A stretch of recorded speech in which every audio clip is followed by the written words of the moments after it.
The first thing the police officer noticed was not the trembling hand or the too tight grip of the woman beside the child. It was the look in the little girl's eyes, wide with quiet fear, silently screaming in the bright, ordinary aisle of a supermarket flooded with afternoon sunlight.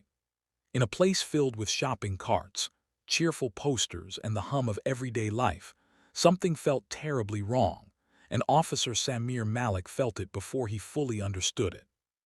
If stories of kindness, courage, and second chances matter to you, take a moment right now to like, comment, share, and subscribe to Life Spark Stories, because sometimes hope hides in the smallest gestures. It was just past noon, and the supermarket was busy with families buying fruit, children begging for snacks, and sunlight pouring through the glass entrance. Samir had stopped by during his break, still in uniform, blending into the rhythm of normal life he spent most days protecting from chaos. As he passed the cereal aisle, he noticed a little girl, no more than 7 years old, standing beside a woman who looked impatient and tense. The child's name was Zara, though Samir didn't know that yet. What caught his attention was the strange movement of her hand. Slowly, deliberately, Zara raised her palm, folded her thumb inward, then closed her fingers over it, her eyes flicking nervously toward the officer before snapping back to the floor.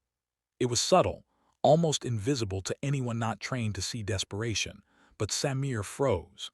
He recognized the signal instantly, a silent plea for help he had learned in a training session he never expected to use. Samir's heart began to race as he pretended to browse nearby shelves, carefully observing. Zara repeated the signal, her small hand shaking slightly this time. The woman beside her tightened her grip, unaware that her control was already slipping. Samir felt the familiar weight of responsibility settle on his shoulders, heavier than any badge. He followed them at a distance, his mind running through possibilities, reminding himself to stay calm, to not frighten the child or escalate the situation too quickly. Every step Zara took looked forced, every blink held back tears. In a place meant for safety and routine, the child was trapped in silence. As they reached the checkout area, the tension grew thicker. Zara's shoulders slumped as if hope itself was growing tired, but when she glanced back and saw Samir still there, her eyes lit with a fragile spark. Samir signaled discreetly to store staff and positioned himself closer, watching carefully for the right moment. The woman's behavior became more erratic, her movements sharp, her impatience visible. That was enough. Samir stepped in, his presence firm but calm, creating a barrier between Zara and the woman without sudden force. The noise of the supermarket faded as focus narrowed to the child's safety. Within minutes, the truth began to surface like a storm breaking through clouds. Zara had been separated from her family earlier that day, manipulated by someone who saw opportunity in her vulnerability. The fear she carried wasn't loud or dramatic. It was quiet, heavy, and constant.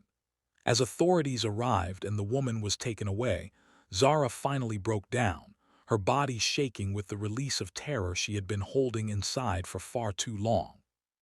Samir stayed close, lowering himself to her level, making sure she was never alone again in that moment. The reunion came later, under the same bright daylight when Zara's mother arrived, breathless and shaking, collapsing into tears of relief as she held her daughter again. The supermarket returned to normal, carts rolling and people chatting, but something profound had happened there. A child had been brave. A signal had been seen. A life had been protected. Samir stood back, watching the embrace, feeling the quiet satisfaction that comes not from heroism, but from simply paying attention when it mattered most. If this story touched your heart, if it reminded you that awareness and compassion can save lives, please take a moment to like, share, and comment so more people can hear stories like this.